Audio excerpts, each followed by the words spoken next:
Hi there and welcome, Cambridge Advanced Level Mathematics here. In today's lesson, I brought you something nice and juicy. Pure Mathematics Paper 1 2020. It's the question that I put in a nice little blue box there. It reads as follows. Express x squared minus 8x plus 11 in the form x plus p squared plus q. Question B, hence solve the equation x squared minus 8x plus 11 is equal to 1. What are they talking about here? They are talking about completing the square. Let's write our equation over here and see how this is tackled. X squared minus 8x plus 11. And we are supposed to write it in the form x plus p all squared plus q. Now there's a certain procedure that we have to follow here. The first thing that we have to do is to look at the coefficient of x. In this case, of course, it's minus 8, because we want to look at this part here, and change it into a perfect square. We want to make it a square. As you can see, it's x plus p all squared. So the first thing that we have to do is to divide the DVD, divide the coefficient of x by 2. In this case, the coefficient of x is minus 8. When we divide it by 2, it becomes minus 4. Then we subtract the result, the square of the result, we subtract the square of the result, from the square of the result, sorry, this should be an L, that should be a T. Anyway, so how does it work? Let's do that. Divide the coefficient of x by 2. So we write x minus 8 divided by 2 is 4.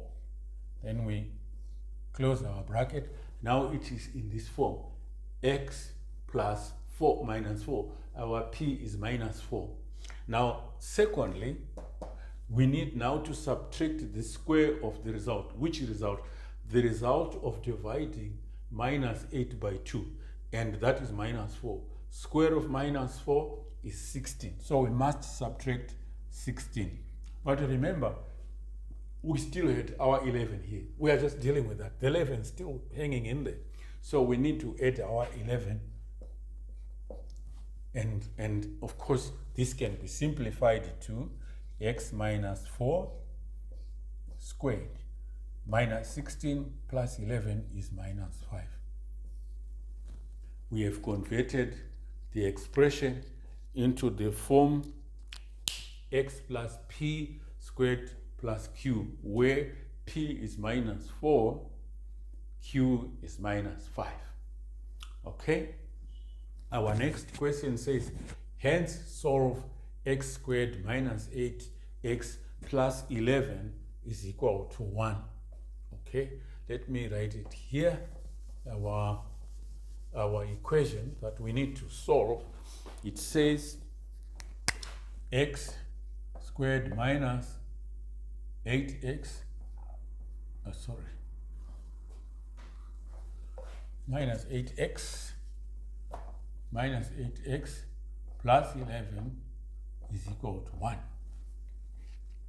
Now, what do we know about this expression so far?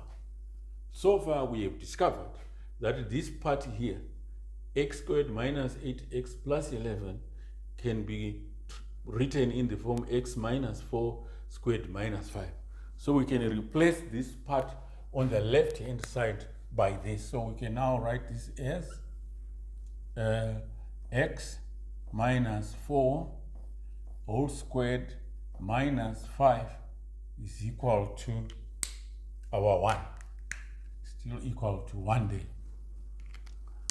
Now, which means we can, of course, simplify it and take the 5 to that side. So then it becomes, red pen. It then becomes x minus 4 is equal to minus 5 coming over there, becomes plus 5, then plus 1 becomes 6. This is squared. Let's take the square root of both sides.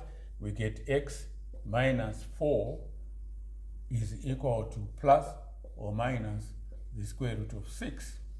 Let's add 4 to both sides. We're left with x is equal to 4 plus or minus the square root of 6. That is the answer to question B.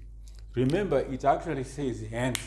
One could have, of course, used the quadratic formula there, or if it was possible, factorized it. But that's not answering the question, because the word hence means using the results above, the results that you have already obtained, solve that. So you need to use this result in order to get your marks here. Now, I just want to pull out, if you like, from the air, an example which is slightly different from what we were dealing with here, because I want to illustrate a certain point. Because the things don't always come in that simple form. So sometimes we might get an expression like 3x squared minus 4x plus 5. Okay, and we are supposed to change this into this form. But remember now here, our x squared term had coefficient 1. This time its coefficient is 3. So before we do anything, before we follow those two steps of ours, we need to make sure the coefficient of x is equal to 1. So how do we do that?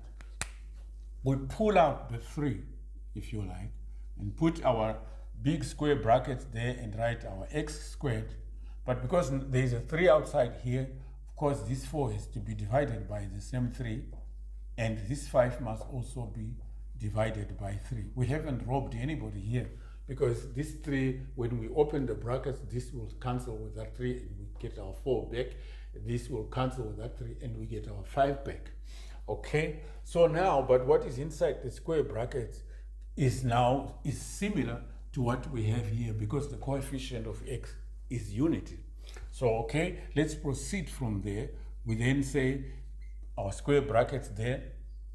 Again, we look at these two guys. That's what we want to transform into a perfect square. So we say small bracket as before, put our x there. What is half of the coefficient of x here? What is the coefficient of x divided by 2? It is 4 over 3 divided by 2, which is minus 4 over 6. We put our bracket and square it as before. Of course, in our second step, we said we need to subtract the square of this new 4 over 6. Then we must say square of that is 16 over 6 times 6, 36. Of course, we still have got our 5 over 3 here, so we put our plus 5 over 3 and our big old square bracket. Okay, looks like we are in business, but let's first of all simplify this. It's 3 big bracket x minus 4 over 6 whole squared. Common denominator is 36, so this gives us 36 here. 36 into 36, 1 multiplied by 16, it's minus 16.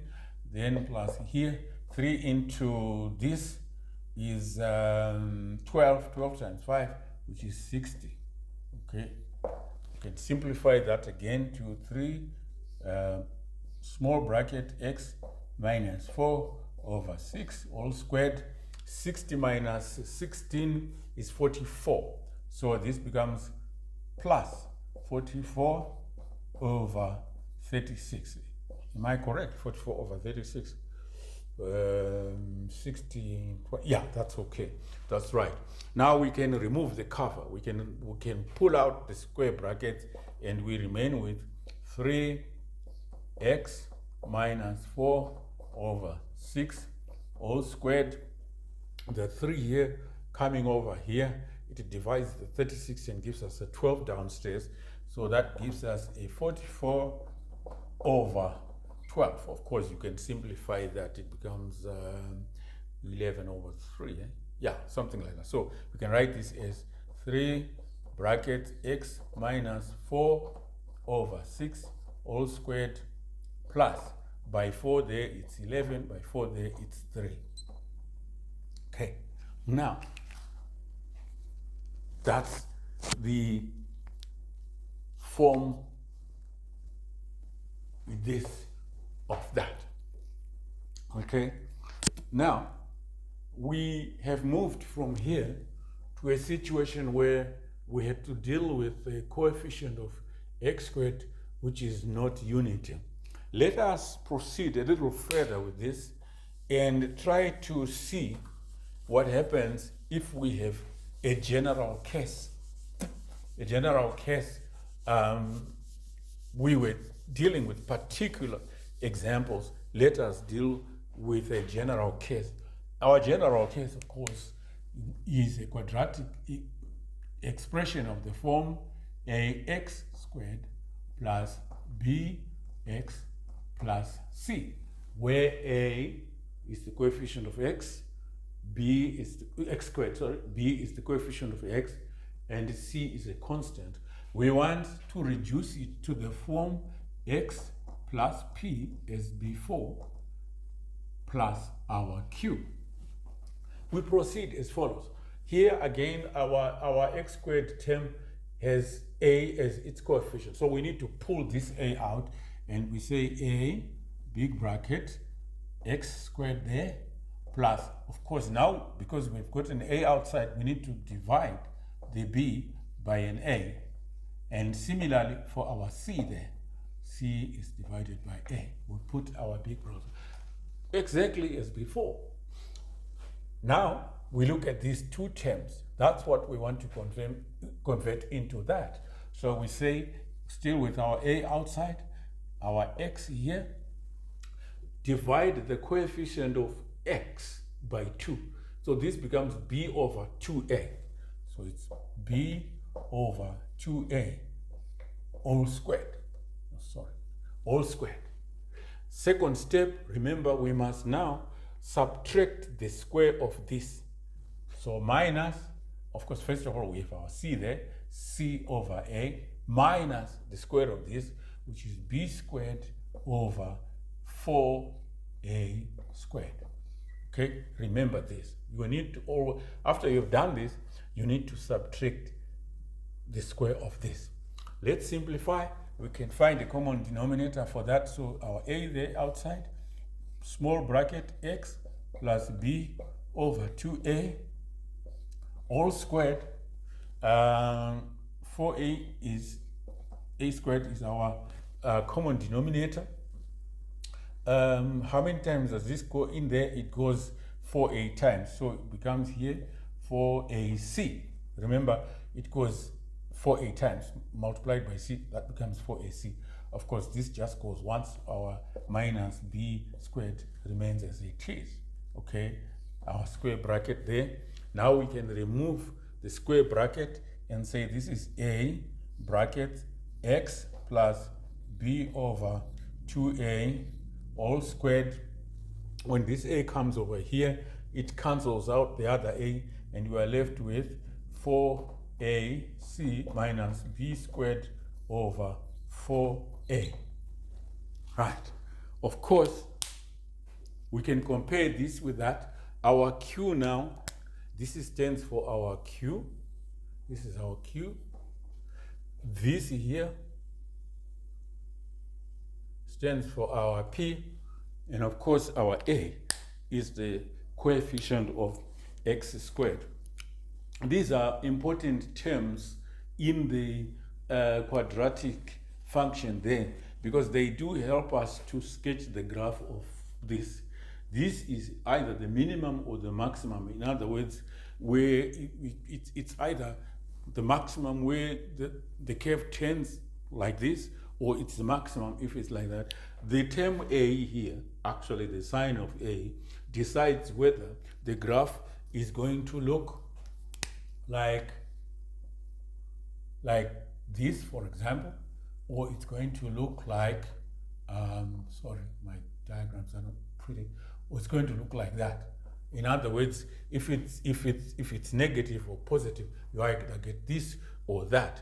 This one here, the term b over 2a, is the line about which the graph is symmetrical. In other words, it's like the mirror that divides the image on this side. The image of this is equal to, it's exactly the same as the image on the other side. It's an axis of symmetry. And this, of course, is either the minimum or the maximum. In other words, the value of y here or the value of y here, where depending on whether it's a minimum or it's a maximum. We're going to deal with this in one of the next videos. Till then, thank you very much.